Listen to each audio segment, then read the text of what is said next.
dans le prochain épisode de Demain nous appartient. Tandis que Vanessa tire sur Georges, Bruno aide Nathan à réviser le bac. Sylvain tente quant à lui de caser Tristan. Attention, les paragraphes qui suivent contiennent des spoilers sur l'épisode de Demain nous appartient diffusé demain soir sur TF1. Si vous ne voulez rien savoir, ne lisez pas ce qui suit. Jeudi 8 juin dans Demain nous appartient. Vanessa tire sur Georges et dans la matinée, Victoire débarque chez les Donnier complètement paniquée. En effet, la jeune femme est sans nouvelles de Georges depuis hier soir. Immédiatement, Aurore appelle le commissariat mais il n'y est pas. Comme Victoire craint que Vanessa l'ait retrouvée, Aurore tente de la rassurer puis promet de passer chez lui et de borner son téléphone dans le pire des cas. Quelques heures plus tard, la voiture de Georges est découverte au milieu de nulle part. Dépêchés sur place, les policiers finissent par trouver le téléphone de Georges à quelques pas du véhicule. Sans attendre, Damien fouille dans les messages de son collègue et tombe sur la vidéo qu'il a envoyée à Vanessa. Si Damien pense que Georges a pété un plomb, Aurore comprend quant à elle que leur collègue a tendu un piège à Vanessa qui a fonctionné puisque la tueuse a renoncé à s'enfuir en Espagne. Damien s'en veut alors de ne pas avoir vu le mal-être de son ami mais surtout de ne pas avoir deviné qu'il allait faire une chose pareille. À quelques kilomètres de là, Vanessa menace toujours Georges avec son arme. Tandis qu'il coupe à travers champs, la jeune femme confie qu'elle peine à croire en sa sincérité. Selon elle, s'il l'aimait vraiment, il ne l'aurait jamais abandonné. Georges lui rappelle donc qu'il est venu plusieurs fois lui rendre visite au parloir. Lorsqu'elle lui reproche de n'avoir jamais rien fait pour l'aider, le policier lui fait croire qu'il allait témoigner en sa faveur au procès. Bien que son avocat lui ait dit qu'il allait le faire, Vanessa attendait autre chose de Georges. Quelque chose de fort. Émue, elle lance ensuite qu'il n'a jamais compris ce qu'elle avait dans le cœur. De son côté, Mona a été mise au courant de la disparition de son fils.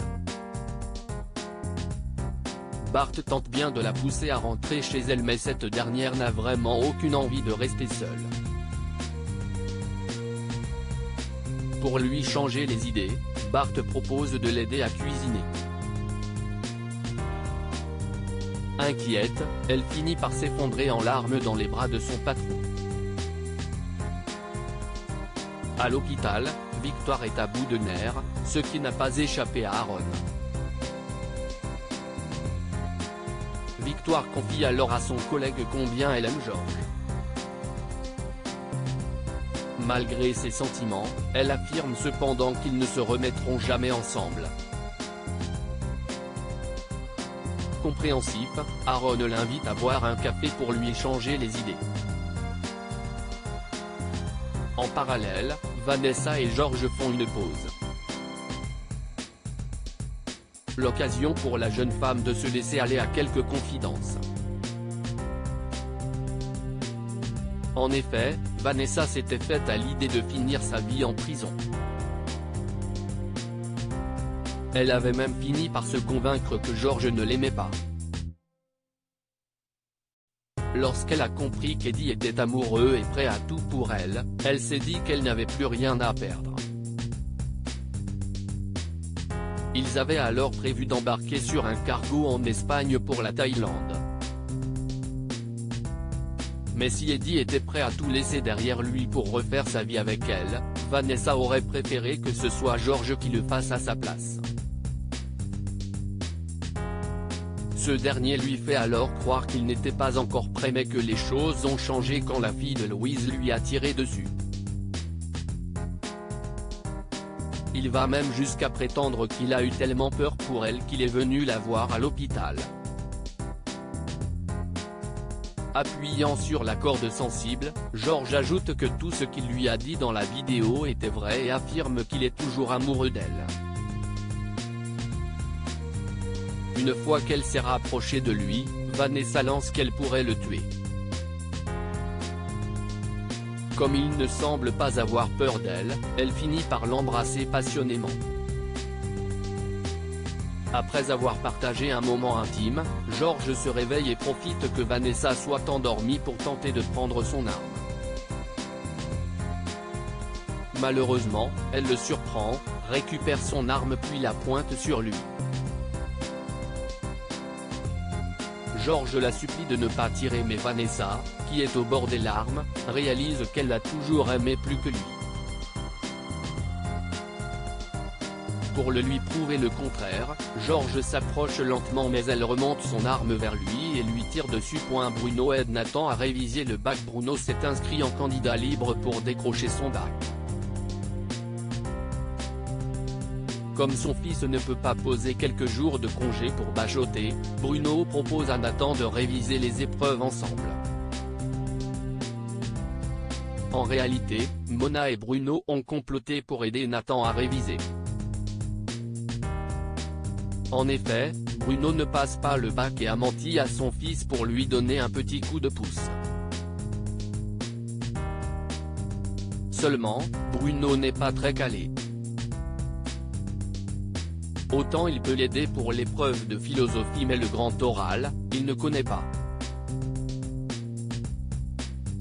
Comme il s'agit de l'épreuve avec le plus fort coefficient, Bruno s'empresse d'aller à la médiathèque pour emprunter des livres et ainsi aider son fils au maximum. Bruno et Nathan passent l'après-midi à réviser. L'occasion pour eux de passer un moment plein de complicité.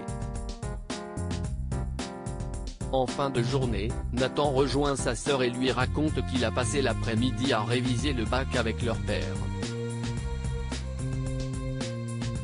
Une nouvelle que la jeune femme trouve super. Ils décident ensuite de dîner ensemble.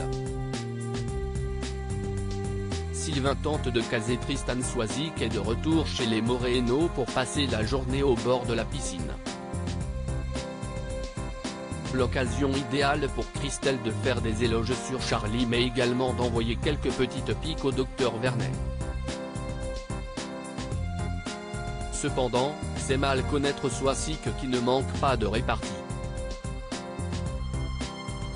À l'heure du déjeuner, Christelle et Sylvain organisent un barbecue pendant lequel Swazik et Tristan font plus ample connaissance.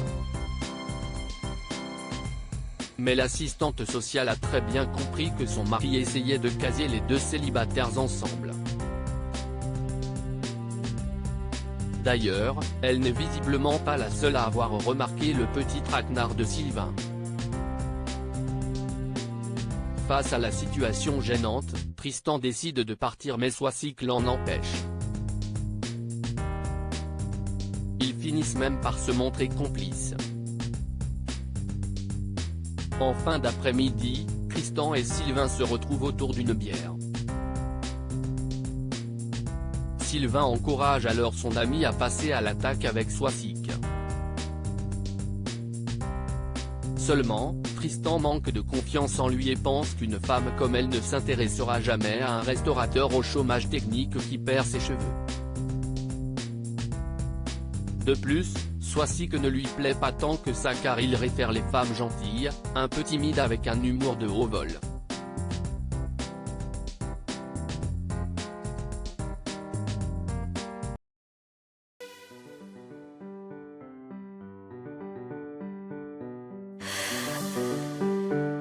나